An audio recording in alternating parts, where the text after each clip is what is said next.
Hey everybody, Miss Bonnie here, and today we are going to read Camp Tiger by Susan Chow and illustrated by John Rocco. I thought this one was kind of fun because it's summer. Maybe you might go camping with your family. Every year, my mom and dad and brother and I go camping at Mountain Pond.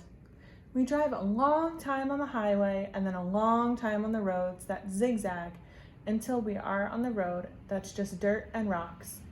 The pine trees scrape the sides of our car. I think we're lost, and then the road totally zags, and there's Mountain Pond, like a mirror in the trees.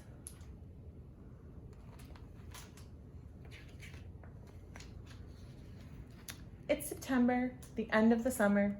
As soon as we get back from camping, we go back to school. My brother's starting 4th grade, and I'm starting 1st. I don't want to be a 1st grader.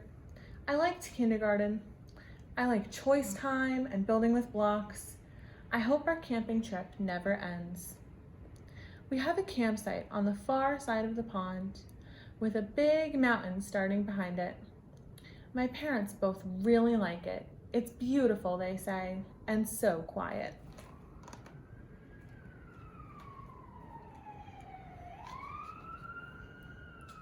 We take our stuff out of the car and talk about the things we'll see. An eagle fishing for its dinner in the pond, a salamander with red spots on its back, and chipmunks that come to steal the food while we sit by our campfire. The air feels cool. I find a red leaf on the ground.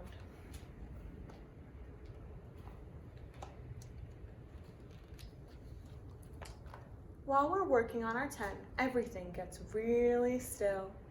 My mom puts out her hand in that way that means don't move and don't talk. A tiger steps silently out of the woods and stands next to the stone fireplace. The tiger is orange with black spots and has a stern face with big, heavy paws, but seems smaller than the tiger should be. It's still big, like our neighbor's German Shepherd that scares me sometimes on the sidewalk. But for a tiger, it's small. It doesn't scare me. It also looks thin, and it talks.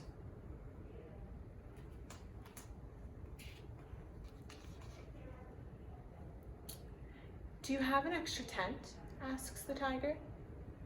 I have a cave, but I still feel cold.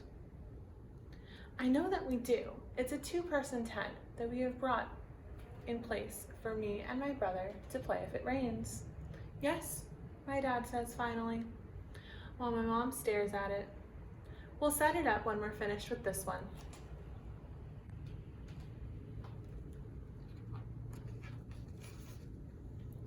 We set up the 2 tents in silence.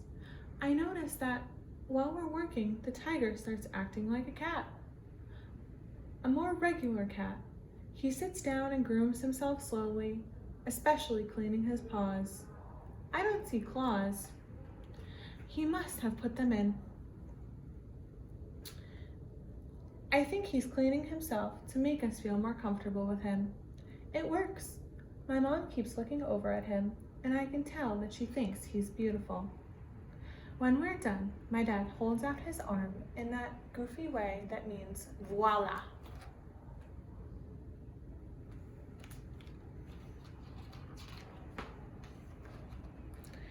Can you unzip it for me? The tiger asks. I look at his huge, heavy paws. My dad does, and the tiger lowers his head and steps in carefully. I follow before my parents can stop me. Zip us in, please, I call back. You can zip yourself, my mom says. Don't snag the fabric. All summer, things my mom used to do for me, like make my bed in the morning or fold up my clothes, have become things that I have to do myself. I can do them, but I wish she would do them. This time though, I zip up the tent quickly before she can make me come out. Inside the tent, the tiger lays down so his shape becomes a C and puts his head on his paws. I wrap my arms around him and bury my face in his fur. He smells like sunshine and pine needles. Tigers live in Africa, I tell him. Not Africa. Asia, he says. This isn't Africa or Asia, I tell the tiger.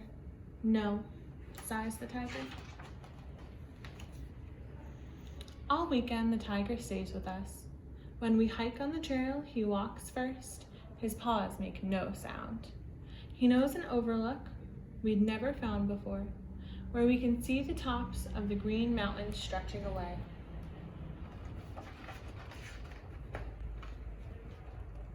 He's cautious around water, but he comes with us in our canoe. He sits very still, staring at the shore. I barely have to reach down to trail my hand in the water. The canoe's riding low, my dad says, because of the weight of the tiger, I guess. We paddle slowly so he won't tip over. You've grown too, my mom says. At the fishing spot, my brother catches a pumpkin seed fish right away, which is what happens always. I don't want to fish, I say, sitting next to the tiger, and no one makes me. But after a while, I get up and put bait on my hook. I hate fish, I say as I cast. I love fish, says the tiger. I'll eat any fish that you catch. I almost never catch any, I tell him, but today I catch one. Just big enough to keep, says my dad as he measures. I'll eat it raw, says the tiger. I like to eat the whole thing and feel the tail swish around my stomach. Ew, we all say as we begin to laugh. We never see other people. My mom says it's because it's late in the season, and even the park ranger never comes by. Our last night, my brother and I get to stay up extra late in the camp chairs and watch the fire until it dies out. I can see the tiger's eyes in the darkness, like the very last embers. I want to look for a shooting star, I say. I want to go in the canoe in the dark and look up at the stars. No one seems to hear but the tiger. I'll take you, he says.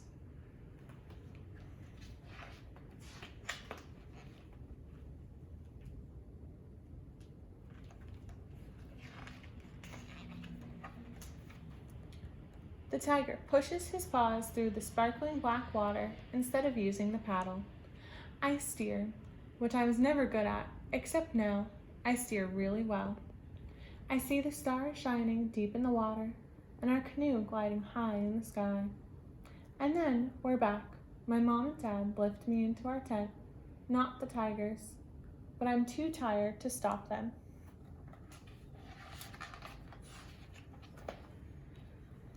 The next morning, the tiger is gone. He didn't say goodbye, I say. It's windy and cold, and that makes my eyes run and my throat thick. I have a lump there. When my mom tries to give me oatmeal, I push it away. It's a wild animal, my dad says. It had to go back where it came from. You could go say goodbye to the lake, says Mom.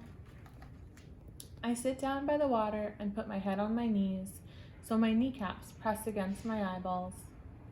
I hear my brother coming over to make fun of me, but instead he sits down nearby. Neither one of us say anything. Leaves fly off the trees as we drive back out of the mountains. It's fall, says my mom. That means it'll be cold, I say. I think of the tiger shivering in his cave.